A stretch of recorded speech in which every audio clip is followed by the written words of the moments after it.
মুর্শিদাবাদে বাবরি মসজিদ তৈরি করা হবে, তাই হিন্দুরাও নাকি রাম মন্দির তৈরি করবে, এই ব্যাপারে কিছু বলুন। আরে শুধু মুর্শিদাবাদে কেন, যেখানে পারবে সেখানে রাম মন্দির তৈরি করো। কালকে আমি ছিলাম মুর্শিদাবাদে, আমার প্রোগ্রামে ওখানকার এমএলএ বাবু ছিলেন হুমায়ুন কবির, আমার বন্ধু মানুষ, আমাকে আব্বাকে আমার আব্বাজিকে ভালোবাসেন, অনেক প্রোগ্রামে থাকি। উনি বলেছেন আমি সম্পত্তি বেচেও 1 কোটি টাকা দেবো বাবরি মসজিদ করার জন্যে। আমি বলেছি আমি ইয়াসিন 20,000 টাকাও দেবো ইনশাআল্লাহ।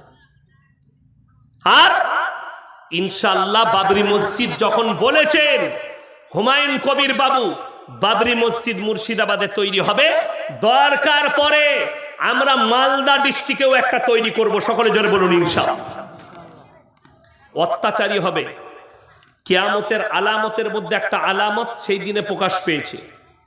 দীর্ঘ 27 বছর দামেস্কের মসজিদে আজানও হয়নি, নামাজও হয়নি। বাশার আল আসাদ এই 24 সালে দুটো জালিম বাদশাকে আল্লাহ পতন ঘটিয়েছে। নাম্বার 1 হাসিনা, দেশ ছেড়ে পালাতে হয়েছে। আল্লাহ এত বড় কুদরতওয়ালা, ওই জন্যে একটা কথা এখানে ভালো করে শুনেলেন, যারা নেতা আছেন, যারা গ্রামের বিচার করেন, যাদেরকে আল্লাহ পদ দিয়েছে, ইজ্জত দিয়েছে, অপব্যবহার করবেন না, কারো উপর অত্যাচার করবেন না, মাজলুমের উপর অত্যাচার করবেন না। যদি কোনো নেতা হয়, কোনো মন্ত্রী হয়, কেউ যদি গ্রামের দায়িত্ব পায়, কেউ যদি জেলার দায়িত্ব পায়, আর সে যদি মাজলুমের উপরে অত্যাচার করে, জেনে রেখে দিবেন তার মৃত্যু আর তার পতন অনিবার্য, তার বেজ্জতি অনিবার্য লেখা আছে। হাসিনা স্বপ্নেও ভাবতে পারেনি তার বাড়িতে ভাত রান্না হয়েছে, রাজহাঁসের মাংস রান্না হয়েছে, পাতি হাঁসের মাংস, ইলিশ মাছ, ভেটকি মাছ, পাবদা, খাবার সব রেডি। খেয়েছে কে? আন্দোলনকারীরা। 40 মিনিটের মধ্যে দেশ ছাড়তে হয়েছে। রাঁধা ভাত আল্লাহ খেতে দেয়নি, তার নাম হচ্ছে আল্লাহ। দেশ ছেড়ে পালাতে হয়েছে। বাশার আল আসাদ 1 লক্ষ কোটি টাকার সম্পত্তি ছেড়ে পালাতে হয়েছে সিরিয়া থেকে। পতন ঘটে গেছে। পালিয়েছে কোথায়? রাশিয়ায়, ভ্লাদিমির পুতিনের কাছে। কালকে রিপোর্ট প্রকাশ করেছে সিরিয়ার মিডিয়া। তার বাড়িতে শুনেলেন যারা কওমের মাল সম্পদ লুটে, আল্লাহ তাদের পতন পৃথিবীতে ঘটাবে। তার গ্যারেজে যে গাড়িগুলো আছে, 450 কোটি টাকার খালি গাড়ি আছে, 4 চাকা আর মোটরসাইকেল, 450 কোটি। 1 লক্ষ কোটির মালিক ভারতের মুদ্রায়। কার টাকা? একটাও তার ইনকাম করা বাপের টাকা নয়, সমস্ত রাজ্যের গরিবের মানুষের টাকা। আমি বলবো না সমাজদারও কে লিয়ে ইশারা কাফি হ্যায়। আমাকে যদি 24 ঘন্টার জন্য প্রধানমন্ত্রী করেন, কতগুলো মন্ত্রীর সম্পত্তি জব্দ হবে তা ঠিক না। কতগুলো চোর বসে আছে যারা কমের টাকা মেরে নিয়েছে। আপনি কি মনে করছেন কিয়ামতের দিনে এই যুগের বেশিরভাগ নেতারা ধরা পড়বে কমের মালকে ভক্ষণ করার কারণে? অন্যায়ভাবে মাল কেড়ে নিয়েছে, কমের মাল ভক্ষণ করেছে। সরকার দিচ্ছে, পানিটা দেন, সরকার দিচ্ছে, বললে ঘর বানাও, গরিবকে 1,40,000। নেতার খবর চলে যাচ্ছে 10,000 পাঠিয়ে দিবি। ঠিক বললাম না ভুল বললাম? কে করে আমি জানি না, কিন্তু জেনে রেখে দিবেন, আল্লাহর কসম করে বলছি, তোমাকে দুনিয়াতেও ভোগ করতে হবে, আর পরকালে ওই এতিম আর গরিবের টাকা তোমাকে ফেরত দিতে হবে। এর বদলা তোমাকে দিতেই হবে। আল্লাহ হেফাজত করুক। বিসমিল্লাহ। ওই জন্যে প্রত্যেকটা মুসলমান ভাই নিয়ত করুন, আমরা হক পথে চলবো। জন্য বলুন ইনশাআল্লাহ। আপনি রাস্তায় যাচ্ছেন, 4টা মুসলিমদের যুবক বিড়ি খাচ্ছে, তাদেরকে নিষেধ করুন, এই বিড়ি কেন খাচ্ছিস, এগুলো খারাপ জিনিস, খাস না, ইসলামে নিষেধ আছে, খাবি না, আপনি নেকি পাবেন। 4টা মুসলিমদের ছেলে টাস খেলাচ্ছে, রাস্তা দিয়ে আপনি নামাজ পড়তে যাচ্ছেন, আপনি তাদেরকে দাওয়াত দেন, ভাই টাস খেলাচ্ছিস, নামাজের সময় হয়েছে। আপনি যাচ্ছেন, 5 জন বসে গল্প করছে চায়ের দোকানে, তাদেরকে বলুন, এই নামাজের সময় হয়েছে, আজান হয়েছে, মসজিদের সামনে চায়ের দোকানে গল্প করছিস, চল না বাবা নামাজটা পড়ে নিবি, আপনি নেকি পাবেন। হকের দাওয়াত দেওয়া, এক জায়গায় বিচার হচ্ছে, আপনি দেখতে পাচ্ছেন এটা অন্যায় বিচার হচ্ছে, আপনি প্রতিবাদ করে বললেন ভাই এটা অন্যায় হচ্ছে, এই প্রতিবাদ করার কারণে আপনি নেকি পাবেন। আমার ভাই অনুরোধ করে বলছি, প্রত্যেকটা ভাই নিয়ত করে নেন আমরা দিনের উপরে প্রতিষ্ঠিত হব, জোরে বলুন ইনশাআল্লাহ। আপনারা যেদিকে আল্লাহ মাল দিয়েছে, তিনজন যদি হাত পাতে অবশ্যই হাতকে কোনোদিন আর ফেরাবেন না। এই তিনটে ব্যক্তি আমি কোরআন থেকে শোনাচ্ছি। নাম্বার 1, ওয়া আতিদাল কুরবা, তোমার কাছের গরিব যদি হাত পেতে দেয় তার হাতকে জীবনে ফিরিও না। ওয়াল ইয়াতামা ওয়াল মাসাকিন, এতিম আর মিসকিন যদি হাত পাতে তার হাতকে ফিরিও না। ওয়াবনাস সাবিলি ওয়ালা তুবাদ্দির তাবদীরা, আর মুসাফির যদি হাত পাতে তার হাতকে ফিরিও না। আমার ভাই, আপনি মসজিদ হোক, মাদ্রাসা হোক, গরিব হোক আর এতিম হোক, আপনি 10 টাকা দান করতে পারলে মনে মনে ভাববেন আল্লাহ আমাকে দেনেওয়ালা বানিয়েছো, আমাকে হাত পাতনেওয়ালা বানাওনি। এটা মনে মনে ভাবতে হবে আপনাকে, গরিবের হিমায়ত করা। আমি একদিন আমার বাজারে শুশুনি শাক, শেখ শুশুনি শাককে আপনাদের কি বলে বুঝে? শুশুনি শাক মাটিতে হয়, ওই ফুলের মতো, হ্যাঁ, ঘুম আসে খেলে, সরিষা নয়, শুশুনি বলি আমরা, মানে মাঠেতে হয়, ভিজে মাঠে, পানিতে, ফুলদুবড়ি, হ্যাঁ। তো ওইটা খেলে একটু ঘুম আসে, কিন্তু শাকটা ডাল দিয়ে আমাদের রান্না করে অনেক মিষ্টি লাগে।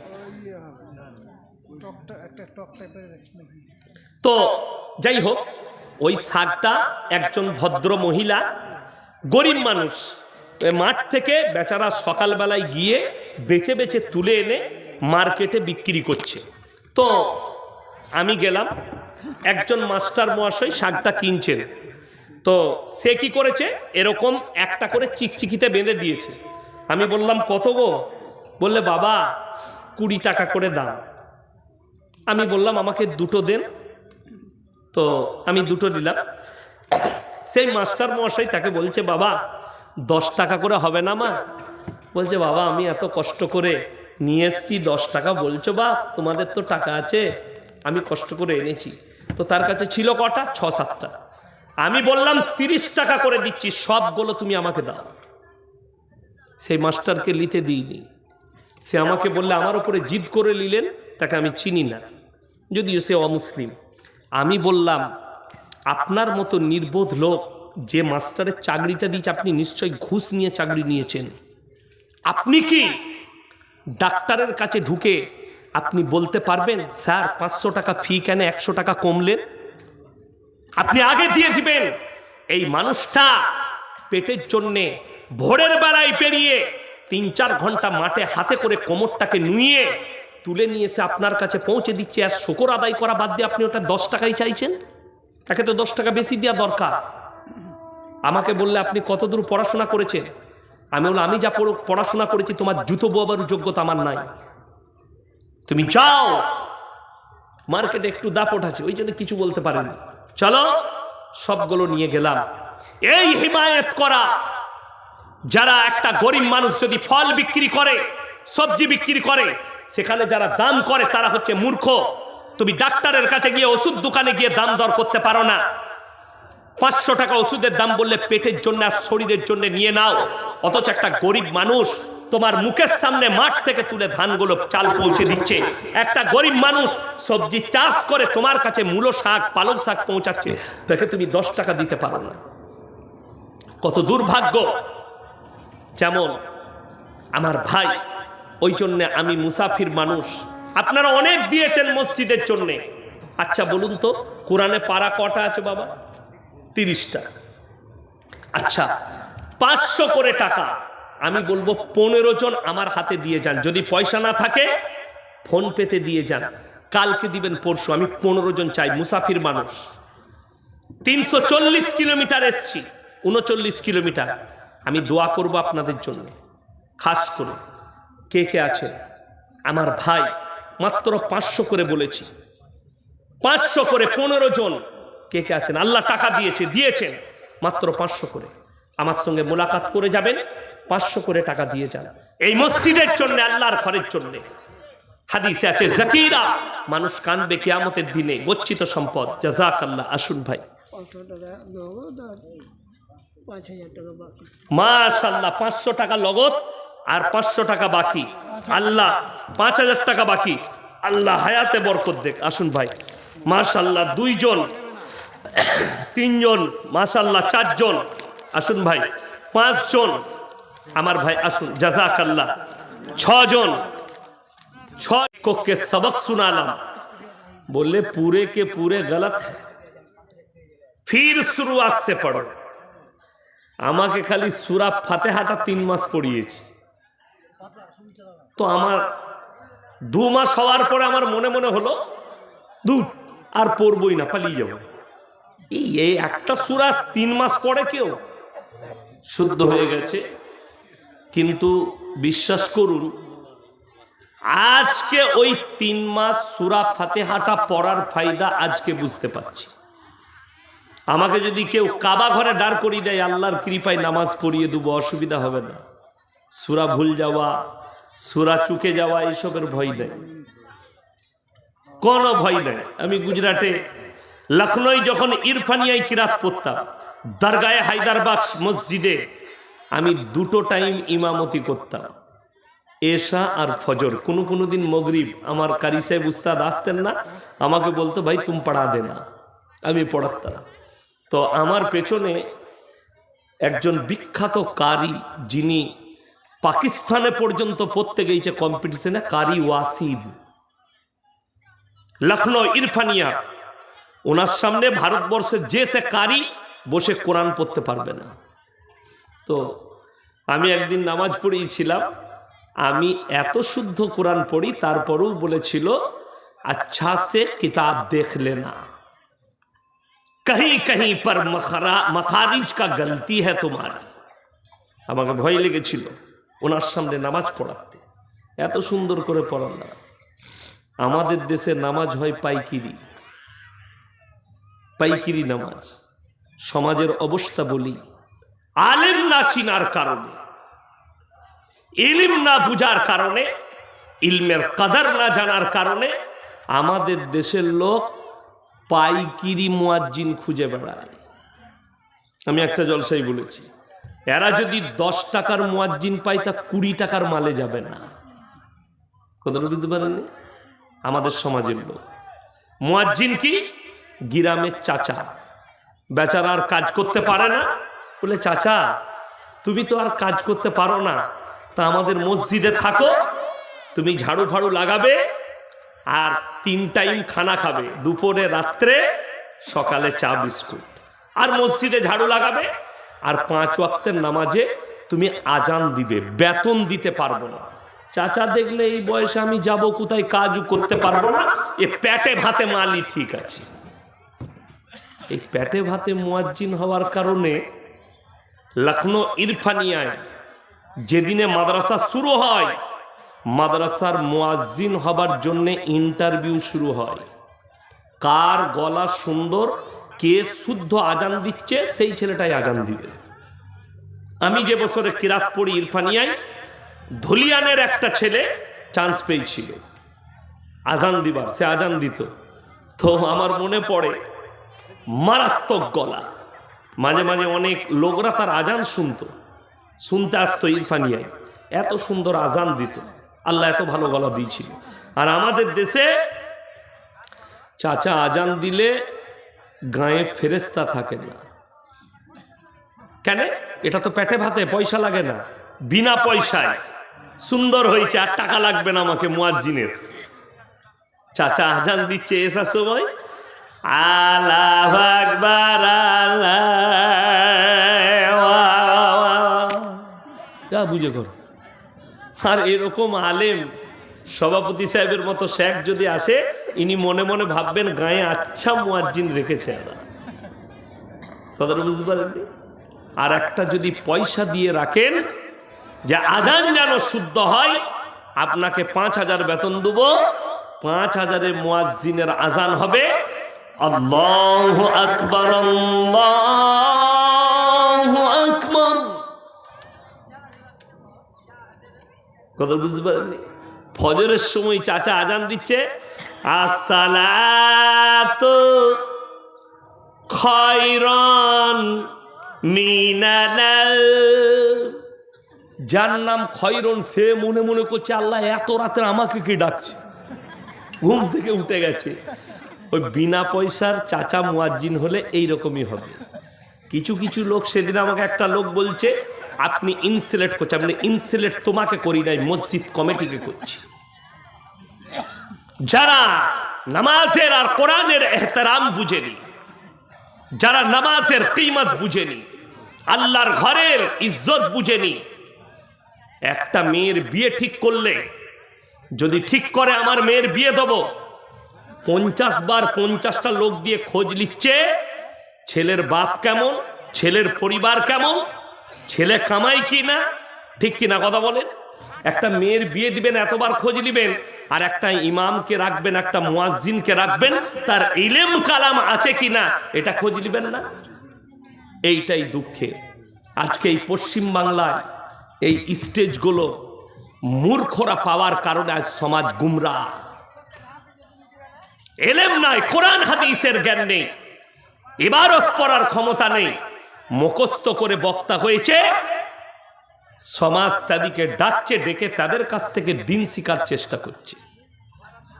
আজকে অবস্থাটা ওইটাই।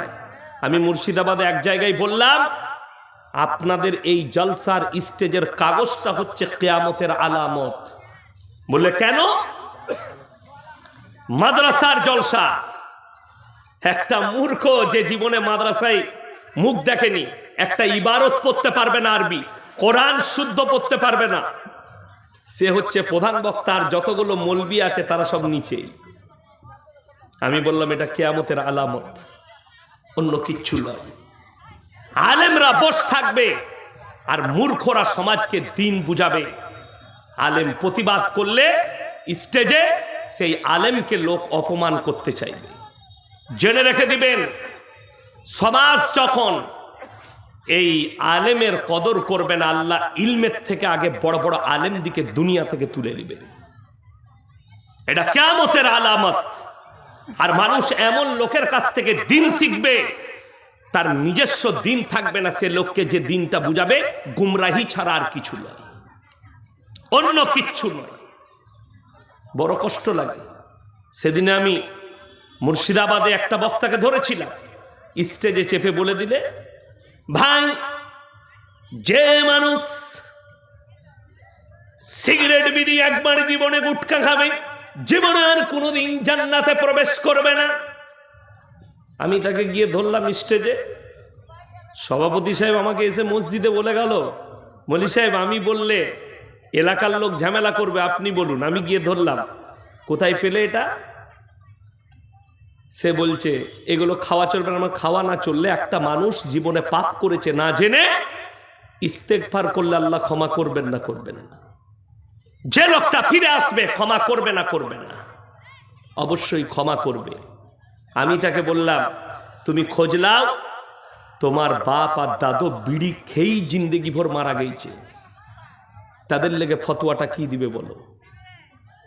মাসলা এখানে দুটো, একটা লোক জেনে শুনে পাপ করছে, আর একটা না জেনে পাপ করেছে। এই লোকটা যে না জেনে পাপ করেছে, সে ইস্তেগফার করলে, সে যদি পাহাড়ের মতো পাপ করে, আল্লাহ ক্ষমা করবে। এটা কোরআন, সূরা ফুরকান, ইল্লা মান তাবা ওয়া আমানা ওয়া আমিলা আমালান সালিহা ফাউলাইকা ইউবাদদিলুল্লাহু সাইয়্যাতিহিম হাসানাত ওয়া কানাল্লাহু গফুরার রহিমা। যারা তওবা করার মতো তওবা করবে, ইস্তেগফারের মতো ইস্তেগফার করবে, আমি আল্লাহ তার বিগত জীবনের সমস্ত গুনাহগুলো ক্ষমা করে অতটাই নেকি দান করব। আপনি নেকি পেয়ে যাবেন ফিরে এলে। আশ্চর্য লাগে, আমাদের সমাজের লোক নামাজ কেন পড়ে না, রোজা কেন রাখে না, আমাদের মা বোনরা পরিবর্তন নাই কেন? তার কারণ হচ্ছে এই জলসা। যদি বলেন কেন, মারাত্মক কারণ জলসা। আমাদের সমাজে একটা নিয়ম উঠেছে, আমিও মাদ্রাসায় আমি আদায় করি, আমিও জলসায় মানুষের কাছে টাকা চাই, কিন্তু আশ্চর্যের বিষয়, আমরা ভেবেছি জলসায় 10-20 হাজার টাকা দে, আর বক্তা একদম জান্নাতে নিয়ে গিয়ে ঢুকিয়ে রেখে দিয়ে চলে এলো, তাই না? আহারে বান্দারে কোথায় বসেছিল, তাড়াতাড়ি ছুটে এসে 1000 দিল। এরপর তাকে জান্নাতুল ফিরদৌসে ঢুকিয়ে পালঙ্গে শুইয়ে রেখে দিয়ে চলে এলো। এবার একে জিজ্ঞেস করো, হ্যাঁ আপনি মলি সাহেব, হুজুর আপনি আগে বুঝাতে পারলেন না।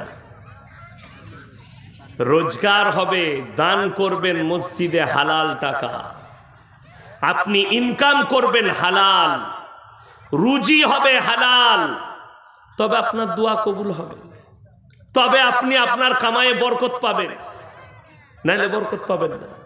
আপনারা তাকিয়ে দেখুন আমাদের মৌলবীদের কি আছে, কিছুই নাই। মসজিদে 7,000 বেতন, 5,000 বেতন, আর মাদ্রাসায় 10,000 বেতন, তারপরেও আল্লাহ অভাব দেয়নি। আমরা পরার জীবনে ডাল আলু ঘ্যাট খেয়ে মানুষ হয়েছে, আজও সেটাই খাচ্ছি। আর আল্লাহ তার বদলায় দস্তরখানে ইজ্জতের রুজি পাঠাচ্ছে। রসুলের হাদিস, আল্লাহর রাস্তায় দিনের পথে যারা থাকবে আল্লাহ মৃত্যুকাল পর্যন্ত ইজ্জতের রুজি দান করবে। আজ আপনি কাকে গালি দেবেন? একটা অমুসলিমকে? আপনার মালদা বর্ডারে চলে যান, বাংলাদেশ বর্ডারে যান, ভারতের সীমান্তে যে মিলিটারিরা চাকরি করছে আপনি অবাক হবেন, ওইখানে আপনার ইমানটাকে ওজন করতে পারবেন। আমাদের ভারতে একটা জাতি আছে নাম পাঞ্জাবি। পাঞ্জাবিরা তাদের ধর্মেতে এতটা অটুট, তারা মিলিটারি চাকরি করে, তারা পুলিশের চাকরি করে, কিন্তু তারা মাথার পাগড়ি খুলে মুখের দাড়ি চাচে। তাদের দাড়িটা যদি সরকার চাচতে চায়, যে যাবে তার গর্দনটা আগে নিয়ে নিবে। আর আপনাকে দেখিয়ে দেবো 100টার মধ্যে 80টা মুসলমান দাড়ি চাচা। কথাটা বলুন, ঠিক বললাম না ভুল বললাম? 80টা। এই 80টা মুসলমান যারা সেলুনে বসে জানার পরেও, রসুলের আদর্শ জানার পরেও যারা দাড়িটা চেঁচে দিচ্ছে, এদের থেকে বড় নবীজির দুশ্মন আর কেউ হতে পারে? আপনি নিজেরা চিন্তা করুন, আমি বলবো না, আপনি নিজের দিলকে জিজ্ঞেস করুন যে আমি মুখে বলছি আমি নবীর উম্মত, আল্লাহর নবীকে ভালোবাসি, আল্লাহর রসুলের জন্য জান কুরবান, অথচ আপনি দাড়ি চেঁচেছেন, নবীজির সুন্নতটা চেঁচে ফেলিয়ে দিলেন সেলুনে বসে নিজে থেকে। আর আপনি বলছেন আমি নবীজিকে ভালোবাসি।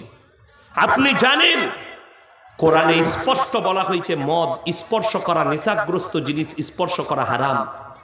এরপরে যে মুসলমান মদ গাঁজা খাচ্ছে, খাওয়া তো দূরের কথা, আমি আপনাকে মালদা ডিস্ট্রিক্টে হরিশ্চন্দ্রপুরে দেখিয়ে দেবো, চাঁচলে দেখিয়ে দেবো, মুসলমান মদও খাচ্ছে, মদও বিক্রি করছে। ঠিক বললাম না ভুল বললাম? আমি আস্তে আস্তে চাঁচলে একটা দোকানে দাঁড়িয়েছিলাম কিছু মাল কেনার জন্য। মুসলিমদের ছেলে, সালাম দিলাম, উত্তর দিল, মুলাকাত করলো, চেয়ার দিল, বসুন, কি নেবেন? এটা নেবো। আমার ড্রাইভারকে বললাম গাড়িতে চাপিয়ে না। আমাকে বললো হুজুর 1 কাপ চা খান। খাবো। চা খেলাম। জানেন বিল মিটানোর পরে কি বলছে? চা খাওয়ার পরে বলছে হুজুর একটা সিগারেট খাবেন? আসলে কি হারাম করে পাল্লায় পড়লাম আমি? কেন? এই দোষটা কি তার? একদম নয়।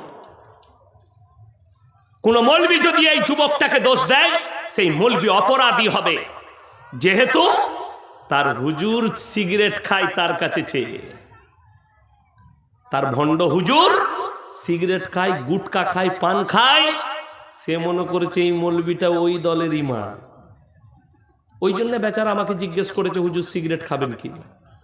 আমি বললাম এগুলো তো খাওয়া নিষেধ ইসলামের শরীয়তে, আপনি কি করে খাচ্ছেন? আমি তো এগুলো জীবনে একটা পান খাই না, পান মশলা খাই না, মৌরি খাই না। উত্তর এত সুন্দর, আমাদের হুজুর খায়।